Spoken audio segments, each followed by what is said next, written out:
गुरुर्ब्रह्मा गुरुर्विष्णु गुरुर्देवो महेश्वर गुरु साक्षात् परम ब्रह्म तस्मै श्री गुरुवे नमः। हम लोग महादेव शंभो नामक श्री गुरुदेव का अनुग्रह ग्रंथ को का अध्ययन कर रहे हैं और विचार कर रहे हैं।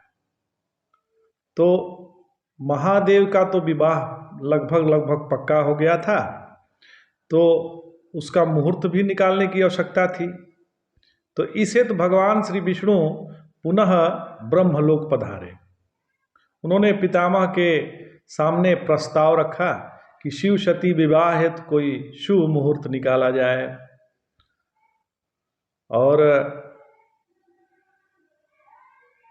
ब्रह्मा ने कहा कि इस कार्य के लिए उपयुक्त व्यक्ति तो आप ही हैं। तो विष्णु जी ने कहा कि वो कैसे? तो ब्रह्मा जी ने कहा कि वह ऐसे कि विवाह के संबंध में आपका अनुभव जो है सुखद है। महालक्ष्मी से आपका विवाह पूर्णतया सफल रहा, अतः आप ही शिव विवाह का मुहूर्त भी निकालें तो अच्छा रहेगा। तो विष्णु जी ने कहा कि हे पितामह, आप तो भ्रम में हैं। तो पितामह ने कहा कि कैसे? तो विष्णु जी ने कहा कि आपको नहीं पता है, मैंने लक्ष्मी से विवाह के लिए कोई मुहूर्त थोड़े निकाला था। वह तो समुद्र मंथन के समय मिली और मैंने उन्हें तत्काल पत्नी के रूप में अपना लिया, तो जिससे दूसरा कोई उन पर मुग्ध नहीं हो जाए। इसलिए तो कई लोग मुझ पर स्वार्थी होने का भी दोष गढ़ते रहते हैं। अब आप ही बताइए, अगर मैं तत्काल यह निर्णय नहीं लेता तो मैं आज लक्ष्मीपति नहीं कहलाता। तो ब्रह्मा जी ने कहा कि तो फिर आपका क्या परामर्श है? मुहूर्त जो है किससे निकलवाया जाए? तो विष्णु जी ने कहा कि मेरा विचार है कि आपके मानस पुत्र देवर्षि नारद इसके लिए सर्वथा उपयुक्त रहेंगे। पितामह जी ने कहा कि उचित है, अभी बुला लेते हैं। फिर उनको यहाँ बुलाने की कृपा करिए, विष्णु जी ने कहा। तो नारद को सूचना गई तो वो सहर्ष उपस्थित हुए। उन्होंने भगवान विष्णु को प्रणाम किया और उन्होंने कहा कि मुझे तो पता ही नहीं था कि आप यहाँ पधारने वाले हैं, तो वरना मैं पहले ही आकर आपको अपना नमन निवेदित करता। तो विष्णु जी ने कहा कि हे देवर्षि जी, कोई बात नहीं, सदा सबके देवर्षि तो सदा सबके पूज्य हैं। नमस्कार तो वस्तुतः मुझे आपको करना चाहिए।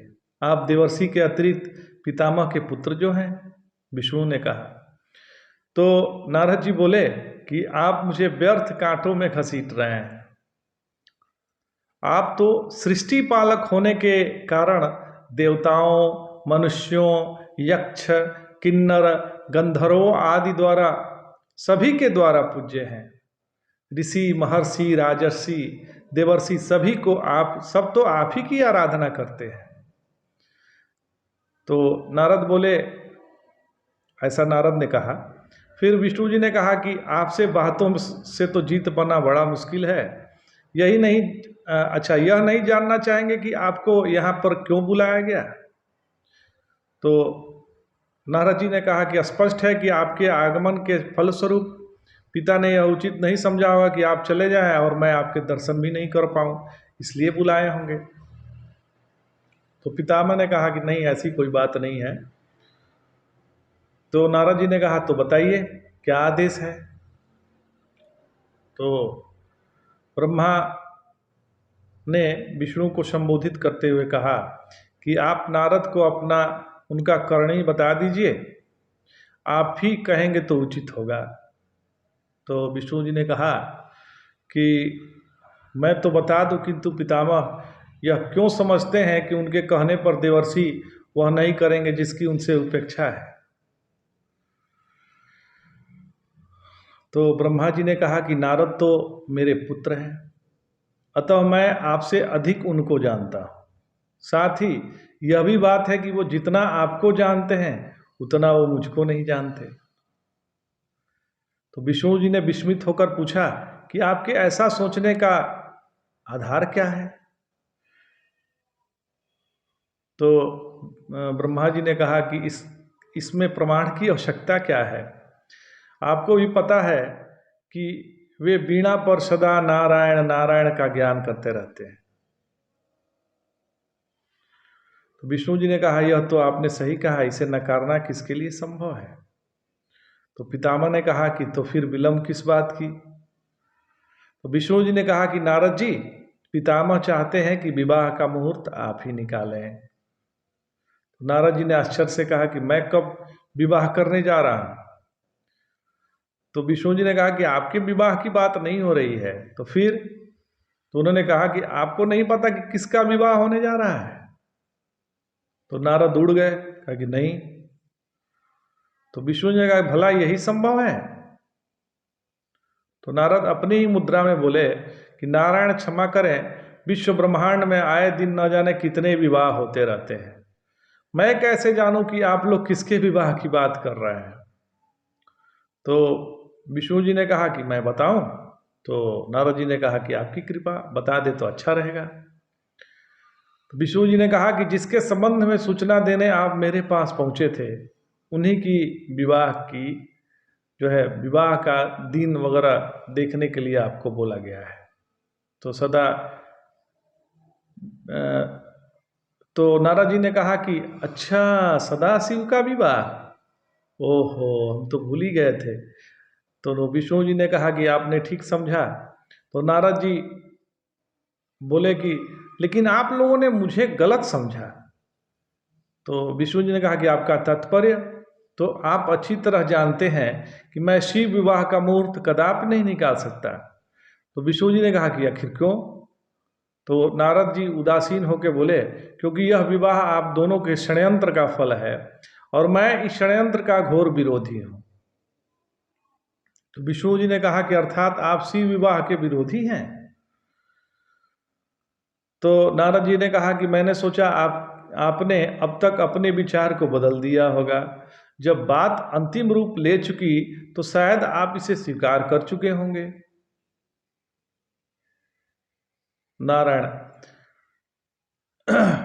तो ब्रह्मा जी ने कहा कि नारायण का ऐसा सोचना उचित नहीं है, मैं अपनी बात पर सदा अटल रहता, उसे बदलता या उसके विपरीत नहीं जाता, ऐसा नारद जी ने कहा।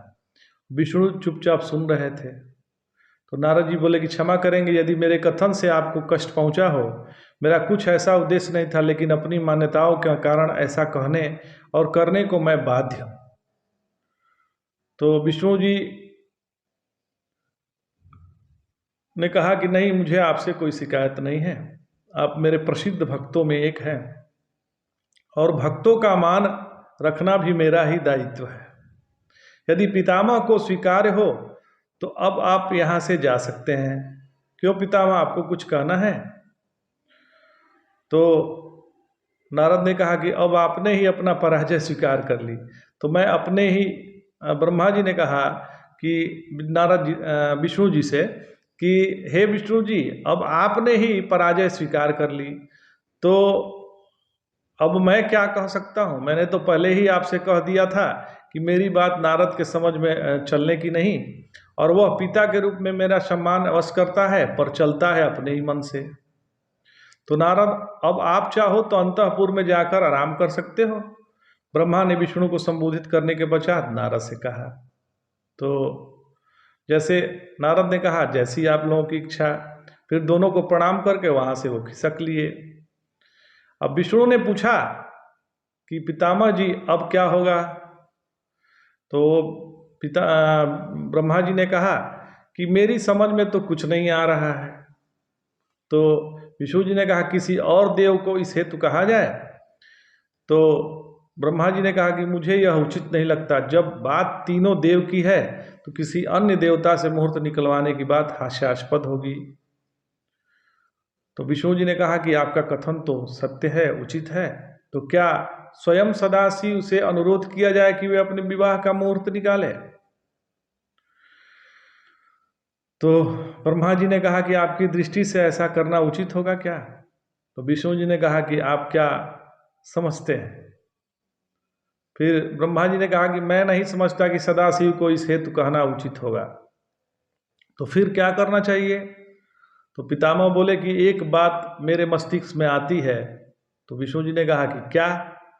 तो ब्रह्मा जी ने कहा कि लोक में एक कथन प्रसिद्ध है कि वही वार, वही नक्षत्र, वही तिथि, वही मुहूर्त शुभ है जिसमें विष्णु का नाम लेकर आरंभ कर दिया जाए। क्या आपके अभिज्ञान में यह नहीं है? तो विष्णु जी मुस्कुराए, हे पितामह, अवश्य है। तो फिर वही सहारा बचता है। कैसे? विष्णु जी ने कहा, कैसे? आपने क्या सोचा है?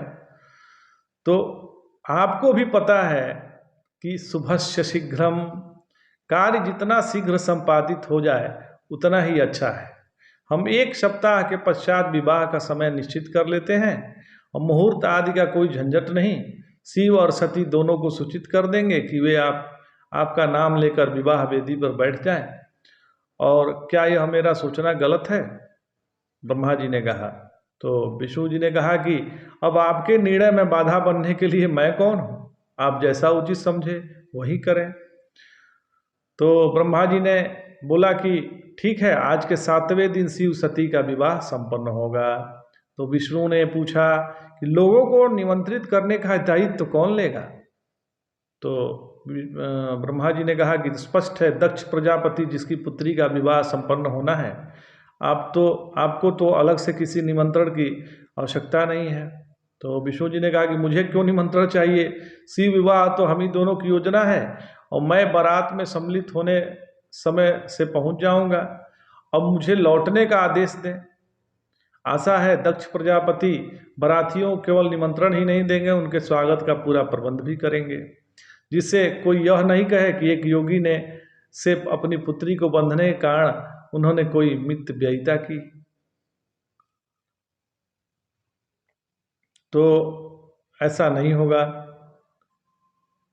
तो दक्ष अपनी शक्ति भर बारातियों को स्वागत ही नहीं करेंगे। ब्रह्मा जी ने कहा कि दक्ष प्रजापति केवल स्वागत ही नहीं करेंगे, अपितु अपने पुत्री का पर्याप्त दान दहेज भी देंगे। आप निश्चिंत रहिए, मैं दक्ष को आवश्यक निर्देश दे दूंगा। आप अपने विवाहोपरांत शिव सती की सुख सुविधा का प्रबंध का दायित्व तो ले ही लिया है।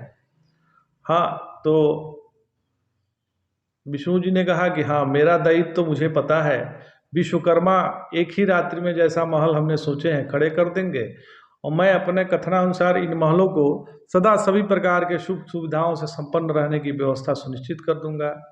इतना कहकर विष्णु चलने के लिए खड़े हो गए। उनका वाहन गरुड़ उनके समक्ष उपस्थित हो गया। ब्रह्मा ने उन्हें विदा दी और गरुड़ विष्णु को अपनी पीठ पर आसीन कर आसमान की ऊंचाइयों में खो गए। आज इतना ही। जय जय शंकर, हर हर शंकर।